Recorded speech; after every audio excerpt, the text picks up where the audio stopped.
Hello दोस्तों, हम लोग जो है मूल अधिकार टॉपिक के अंतर्गत जो है समानता का अधिकार पढ़ रहे हैं। और इसमें हम लोगों ने आर्टिकल 14, 15 और 16 को देख लिया है। और आज हम लोग आर्टिकल 17 और आर्टिकल 18 पे बात करेंगे। तो इसमें क्या है, आर्टिकल 14 में क्या है, इस पे बात कर ले रहे हैं पहले कि आर्टिकल 14 क्या कहता है कि विधि के समक्ष समता और विधियों के समान संरक्षण का अधिकार होगा। आर्टिकल 15 क्या कहता है कि जो है राज्य किसी भी नागरिक के साथ धर्म, जात, लिंग, मूल वंश या जन्म स्थान के आधार पर भेदभाव नहीं कर सकता। आर्टिकल 16 क्या कहता है कि राज्य के अधीन नियोजन में जो है अवसर की समानता होगी। उसके बाद हम लोग आज अनुच्छेद 17 पे बात करेंगे।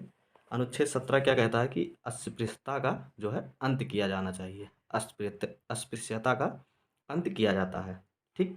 और अस्पृश्यता जो है विधि के द्वारा दंडनीय अपराध है।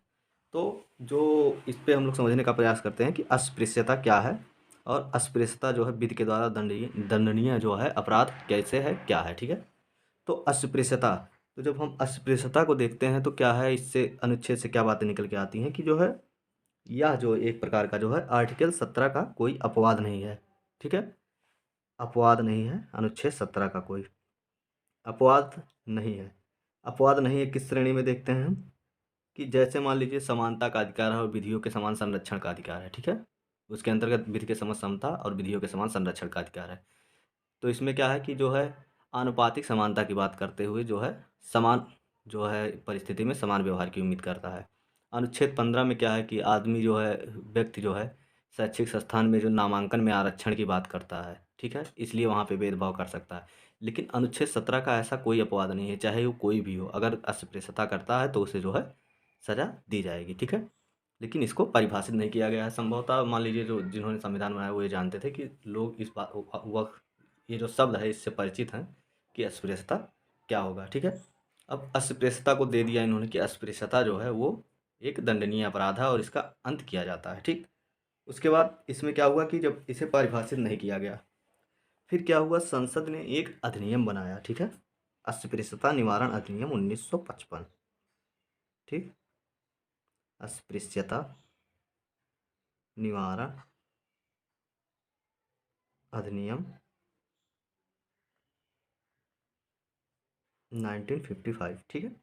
अब इसमें जो है क्या कहा गया, ठीक है, कि इसमें जो है क्या प्रावधान किया गया कि जो किस किस चीज़ को अस्पृश्यता जो है माना जाना चाहिए। और इसको बदल के कर दिया गया 1900 जो है 55, इस अधिनियम को 1976 में बदल कर, इसका नाम बदल कर क्या रख दिया गया कि नागरिक अधिकार संरक्षण अधिनियम 1955। नागरिक अधिकार संरक्षण अधिनियम 1955 ये हो गया। अब इसमें क्या हुआ कि इसमें जो है अस्पृश्यता का जो अर्थ है कि वो जो है कि जब हम जो अनुसूचित जाति है उसके किसी सदस्य को जो है जात के आधार पर उसके सदस्यों के साथ भेदभाव करते हैं, ठीक, तो ये जो है अस्पृश्यता माना जाएगा। यानी कि यह केवल जो है अनुसूचित जात के लिए यह प्रावधान किया गया कि अगर हम अनुसूचित जात के किसी सदस्य के साथ उसके जात के आधार पर अगर हम भेदभाव करते हैं तो ये अस्पृश्यता माना जाएगा। और इसमें जो है कुछ आधार दिए गए हैं कि किन किन चीज़ों को जो है हम लोग अस्पृश्यता मान सकते हैं, ठीक। और यह केवल जो है एससी समुदाय के लिए है, ना कि जो है एसटी या फिर ओबीसी इन सब समुदाय के लिए नहीं था, ठीक। और इसमें अस्पृश्यता अस्पृश्यता क्या है जो दोस्तों, अब अस्पृश्यता इसको साबित करने के लिए जो आधार दिए इस अधिनियम में, अस्पृश्यता निवारण अधिनियम 1955 या फिर जो नागरिक अधिकार संरक्षण अधिनियम 1955 है, ठीक है। इसमें क्या कहा गया कि जो जात के आधार पर अपमान सूचक शब्द, इसका प्रयोग नहीं करेंगे एससी के लिए। जाति आधारित अपमान सूचक शब्द का प्रयोग नहीं करेंगे, ठीक है। यानी कि अगर आप किसी जात, अगर एससी समुदाय का कोई व्यक्ति है, उसको उसके जात के आधार पर अपमान सूचक शब्द का प्रयोग करके उसको जो आप तंग कर रहे हैं तो आपको जो अस्पृश्यता का उल्लंघन करता माना जाएगा कि आप अस्पृश्यता कर रहे हैं, ठीक। उसके बाद दूसरा क्या है, दूसरा दोस्तों ये है कि अगर आप सार्वजनिक वाहन में बैठने बैठने से या फिर उसको बैठाने से इनकार करते हैं तो ये भी अस्पृश्यता माना जाएगा बैठने या सार्वजनिक वाहन में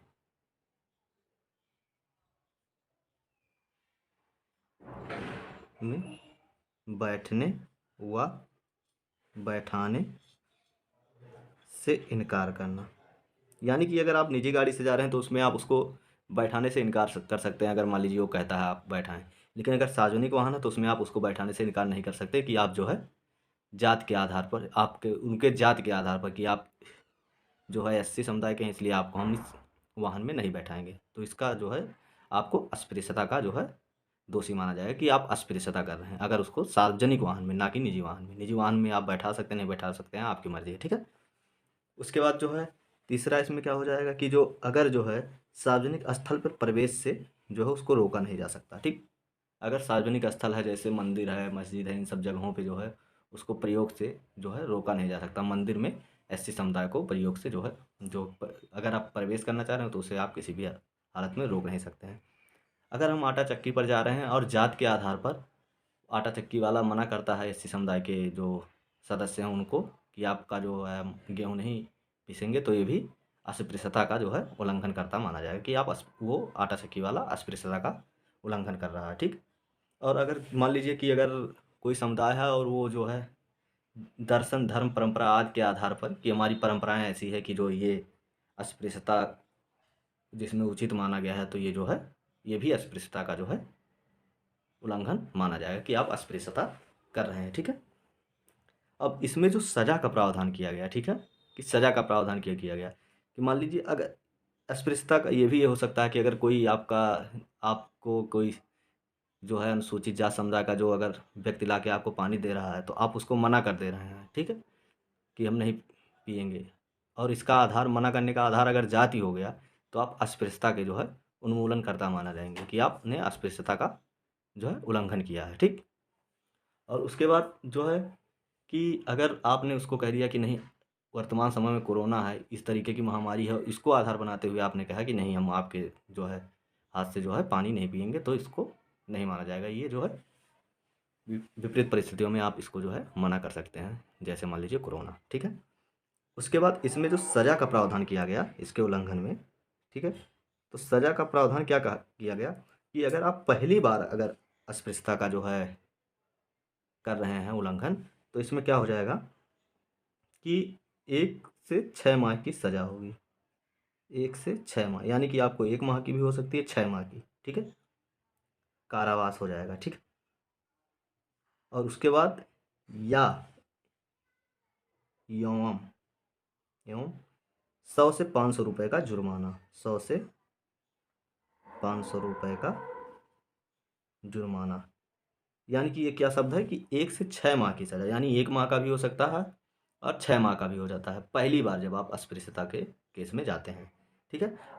और उसके बाद 100 रुपये या 500 रुपये या फिर 300, 400, 500, माने मिनिमम जो है 100 रुपये और मैक्सिमम जो है 500 रुपये तक का जुर्माना हो सकता है। इनमें से आपको कोई भी हो सकता है, या तो 1 से 6 माह की सज़ा हो सकती है, 100 से 500 रुपये जुर्माना, या तो इनमें से दोनों हो सकता है, ठीक, पहली बार में। दूसरी बार में यही सज़ा क्या हो जाएगी कि इसमें जो हो जाएगी कि 6 माह से 1 वर्ष तक का कारावास हो जाएगा और जो है 200 से 500 रुपये तक जुर्माना, 200 से 500 तक जुर्माना। उसके बाद 6 माह से 1 वर्ष तक की सज़ा, ठीक है। ये किस केस में हो जाएगा, जब आप दूसरी बार अस्पृश्यता के दोषी पाए जाते हैं। उसके बाद तीसरी बार में क्या होगा, 1 से 2 वर्ष की सज़ा, ठीक है, यानी कि कारावास हो जाएगा 1 से 2 वर्ष का, या यौम 500 से 1000 रुपये तक का जुर्माना, ठीक है, या फिर दोनों, ठीक है।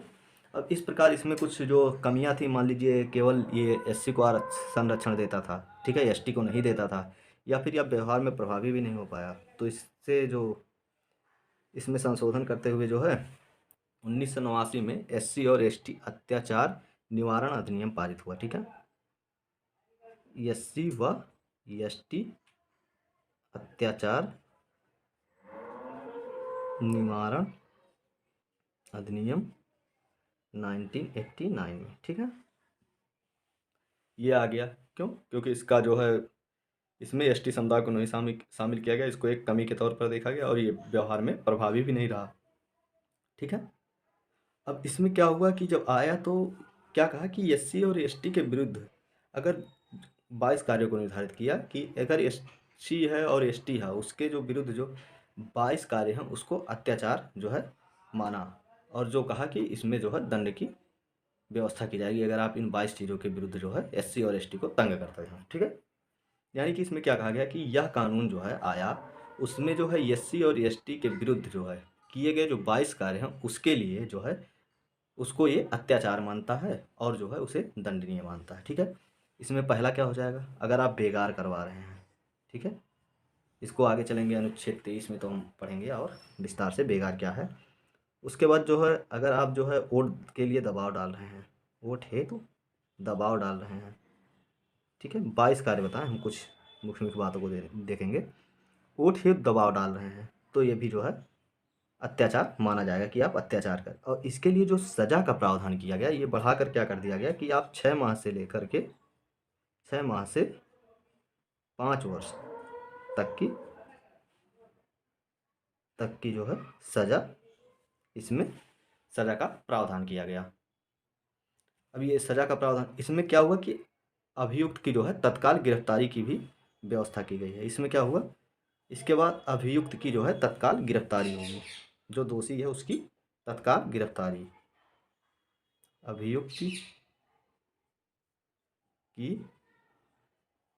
तत्काल गिरफ्तारी, ये भी प्रावधान किया गया कि अगर कोई अभियुक्त पाया जाता है तो जो है उसे तत्काल गिरफ्तार किया जाएगा, और इसमें अग्रिम जमानत भी नहीं मिलेगी, अग्रिम जमानत। ठीक है, इसमें अग्रिम जमानत का जो है अधिकार प्राप्त नहीं होगा। ठीक है, आगे इसको अभी देखना है स्वतंत्रता के अधिकार में।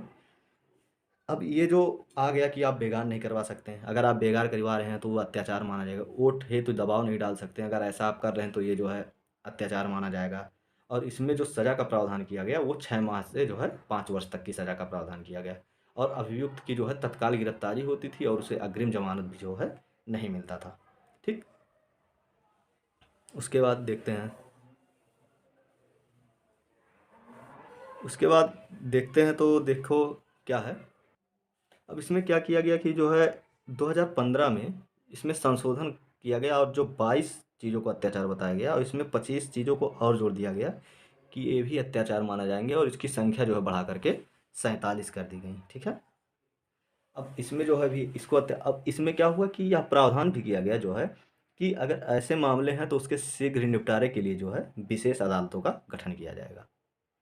कि अगर मान लीजिए ऐसे मामले आते हैं अत्याचार से संबंधित कि आप एससी और एसटी का अत्याचार के ऊपर अत्याचार कर रहे हैं, तो इसके लिए जो है विशेष न्यायालय का गठन किया जाएगा और जो है इसकी शीघ्र सुनवाई होगी।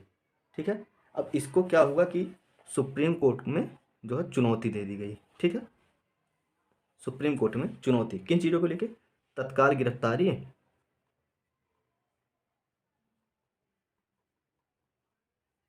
और जो है अग्रिम जमानत, जमानत। इसको क्या हुआ कि जो है तत्काल गिरफ्तारी पर रोक लगाई गई सुप्रीम कोर्ट द्वारा कि अब तत्काल गिरफ्तारी नहीं होगी। ठीक है, सुप्रीम कोर्ट ने कहा जब चुनौती दी गई अत्याचार निवारण अधिनियम में जो 2015 के संशोधन के बाद, तो सुप्रीम कोर्ट ने क्या कहा कि आप तत्काल गिरफ्तारी नहीं होगी और अग्रिम जमानत मिलेगी। ठीक है, इस पर जो है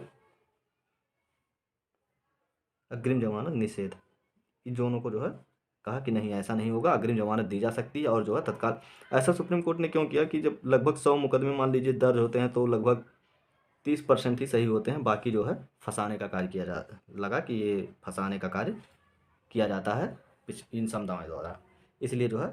लेकिन क्या हुआ, जन दबाव आया और जो सुप्रीम कोर्ट ने जो है फैसला अपना बदलते हुए इसको फिर वैध कर दिया कि तत्काल जो है गिरफ्तारी भी होगी और अग्रिम जमानत नहीं दिया जाएगा। ठीक है, तो उम्मीद है आपको समझ में आया होगा। उसके बाद हम अगले अनुच्छेद की तरफ चलते हैं, और इसमें क्या है कि अनुच्छेद 18, अनुच्छेद 18 क्या कहता है कि उपाधियों का अंत होगा। ठीक है, उपाधियों का अंत का जो है प्रावधान करता है।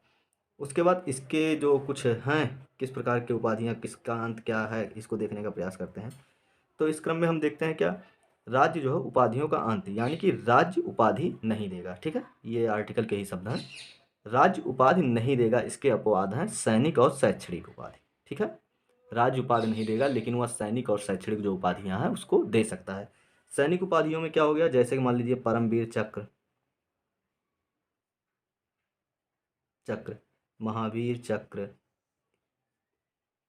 इन सब प्रकार की जो है उपाधियां दे सकता है, क्योंकि जो है ये किसी व्यक्ति के द्वारा, मान लीजिए सेना में है तो वो उसके द्वारा जब विशेष सराहनीय कार्य किया जाता है, ठीक है, वीरतापूर्ण कार्य किया जाता है, तो उसको ये सब चीज़ें एक सम्मान के तौर पे दी जाती हैं, और जो है कि इससे भी और लोग जो है प्रेरित हों और वो जो अच्छे कार्य करें, ठीक है, और जो है अपना श्रेष्ठतम प्रदर्शन करते हुए जो है देश की सुरक्षा संबंधी चिंताओं को कम करने का प्रयास करेंगे, हर तरह से जो है कार्य करेंगे और अच्छे कार्य करेंगे, जिससे जो है समाज में जो है शांति व्यवस्था जो है सही रहेगी, ठीक है। तो ये उनको उनके जो सराहनीय कार्य होते हैं, जो महत्वपूर्ण कार्य होते हैं, या फिर कोई जंग हुआ उसमें जीते, अच्छा प्रदर्शन किया, उसके आधार पर दिया जाता है, और ये जो है लोगों को प्रेरणा का स्रोत होता है, इसलिए इसे जो है दिया जाएगा। तो इसको अपवाद के रूप में शैक्षणिक उपाधि, मान लीजिए हम पीएचडी किए, ठीक है, तो जो यूनिवर्सिटी है तो अनुच्छेद 12 का राज्य, ठीक है, तो यूनिवर्सिटी जो है अनुच्छेद 12 के राज्य के अंतर्गत आता है, लेकिन फिर भी वह शैक्षणिक उपाधि क्यों देता है, क्योंकि हमने जो है और उससे अलग जो है पीएचडी कर रखी है और हमें डॉक्टर की उपाधि मिली है, ठीक है, पीएचडी करने के बाद डॉक्टरेट की उपाधि, ठीक है, तो इसको जो है राज्य दे सकता है, ठीक है। अगला क्या है, भारतीय नागरिक विदेशी राज्य से उपाधि नहीं लेगा, ठीक है।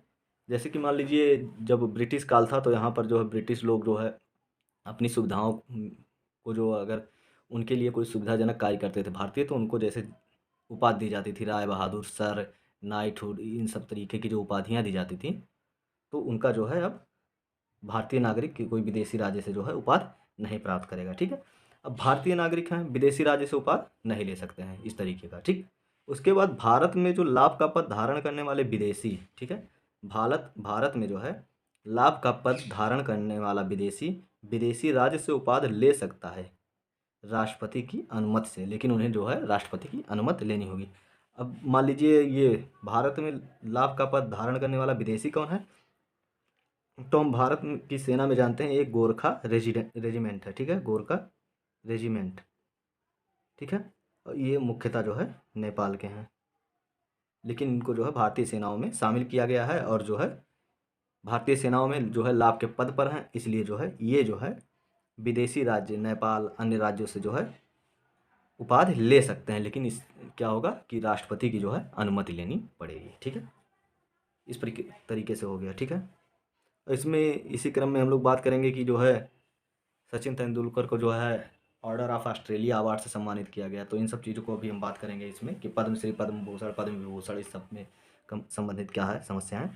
उसके बाद क्या है कि भारतीय नागरिक या भारत में लाभ का पद धारण करने वाले विदेशी विदेशी विदेशी राज्य से पद, लाभ या उपहार उपहार ले सकते हैं, ठीक है, सॉरी उपहार लिखा गया है, उपहार ले सकते हैं,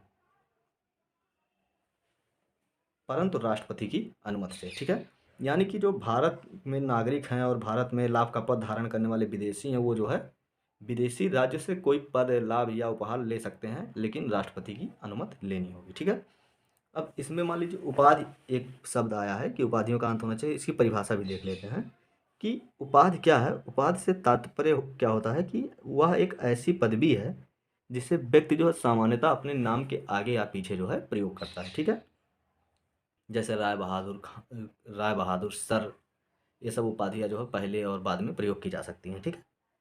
और जो है जोड़ता है जिसके कारण उसे कुछ विशेषाधिकार प्राप्त हो जाते हैं, यानी कि जो है उपाधि है वो लोगों को विशेषाधिकार देता है, ठीक। तो उपाधि की परिभाषा सामान्यतः क्या हो जाए, उपाधि से तात्पर्य ऐसी पदवी से है जिसे व्यक्ति अपने नाम के आगे या पीछे लगाता है और जिसके कारण उसे कुछ विशेषाधिकार प्राप्त हो जाते हैं औरों के मुकाबले, ठीक है। अब लाभ का पद क्या हो जाएगा, लाभ का पद, ठीक। लाभ का पद से आशय क्या है कि अनुच्छेद 12 के अंतर्गत, ठीक है, अनुच्छेद 12 के अंतर्गत जो राज्य हैं उससे वेतन, भत्ता या फिर जो है कोई अन्य आर्थिक जो है लाभ लिया हो, या भत्ता या अन्य आर्थिक लाभ,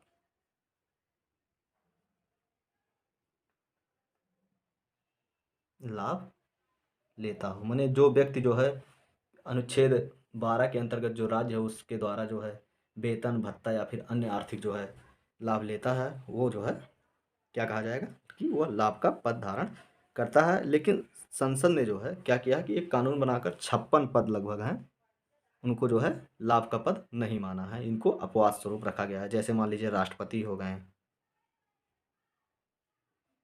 उपराष्ट्रपति हो गए,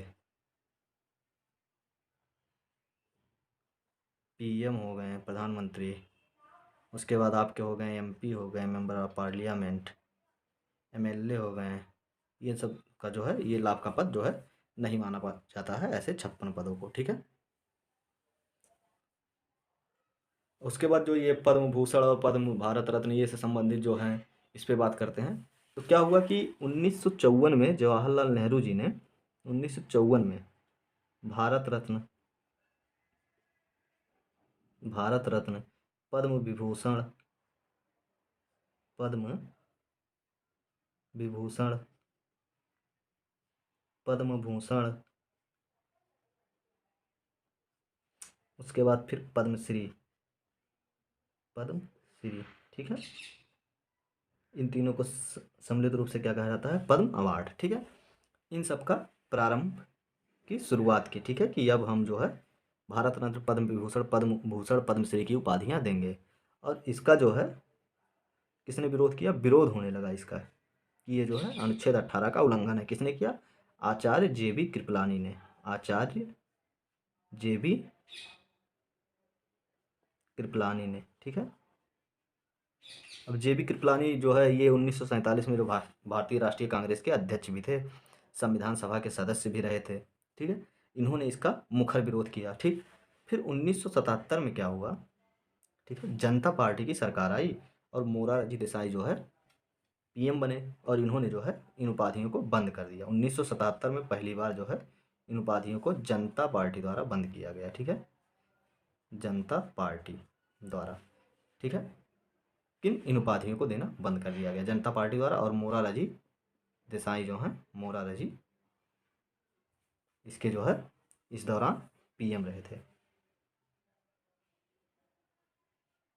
ठीक, अब उसके बाद फिर 1980 में कांग्रेस की सरकार आई, इन्होंने फिर से प्रारंभ कर दिया।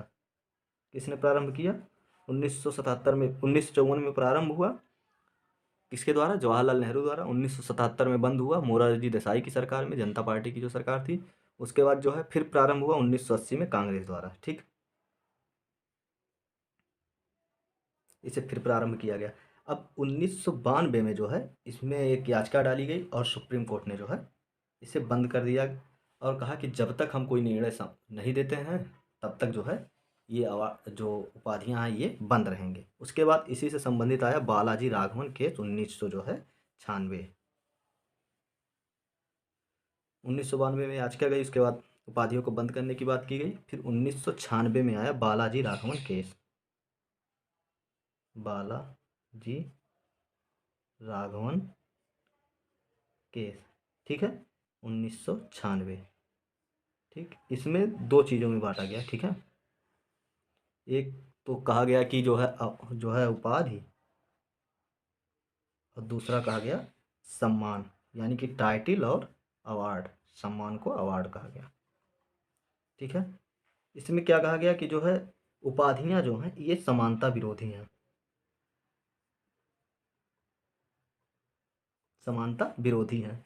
उसके बाद इसमें जो है निहित स्वार्थ के लिए इसका प्रयोग किया जाता है, किया जा सकता है। ठीक है, निहित स्वार्थ हेतु इसका प्रयोग हो सकता है और ये 18 का विरोध करता है। ठीक है, 18 का विरोध, तो इसको तो नहीं दिया जा सकता। ठीक है, उपाधियां यानी कि बालाजी राघवन केस में जो सुप्रीम कोर्ट ने क्या कहा कि जो है उपाधियां नहीं दी जा सकती क्योंकि जो है ये समानता विरोधी हैं। ठीक है, और संविधान सम्मत नहीं है और इसको निहित स्वार्थ के लिए प्रयोग किया जा सकता है और ये जो है अनुच्छेद 18 का भी विरोध करती हैं। लेकिन क्या है कि सम्मान दे सकते हैं हम। ठीक है, सम्मान क्या होता है, ये एक सकारात्मक कदम होता है और ये लगभग सभी राज्य जो हैं देते हैं, सकारात्मक कदम माना जाता है अवार्ड को। और इससे लोगों को प्रेरणा मिलती है और वो जो है अच्छे कार्य करने के लिए जो है प्रेरित होते हैं। इसलिए जो भारत रत्न हो गया आपका, पद्म भूषण हो गया, पद्म विभूषण हो गया, पद्मश्री हो गया, इसको क्या कहा गया कि ये जो है ये सम्मान है, ना कि जो है उपाधि। तो ये जो है इसको मान्य किया गया कि ये सम्मान है, इसलिए इसको दिया जा सकता है किसी व्यक्ति को। उसके बाद क्या हुआ, ये जो है ये कृतज्ञता व्यक्त करने के लिए किया जाता है कि आप अच्छे काम किए हैं, उसके प्रति जो है कृतज्ञता व्यक्त करने के लिए दिया जाता है, ठीक है। और इससे जो है लोगों को प्रेरणा मिलती है और वो भी अच्छे कार्य के लिए प्रेरित होते हैं। तो इसलिए जो है आपको सम्मान जो है दिया जा सकता है, क्योंकि वो सकारात्मक कदम माना जाता है राज्य के लिए, ठीक है। तो इस प्रकार हम लोगों ने आज अपने समानता का अधिकार जो है उसको समाप्त कर लिया है, अनुच्छेद 14 से 18 तक। कल की क्लास में हम लोग देखेंगे जो है स्वतंत्रता का अधिकार 19 से 22, ठीक है। तो आज इसी के साथ मेरी क्लास समाप्त होती है। धन्यवाद। आपको अगर वीडियो अच्छा लगा हो तो लाइक करें, सब्सक्राइब करें और शेयर करें। धन्यवाद।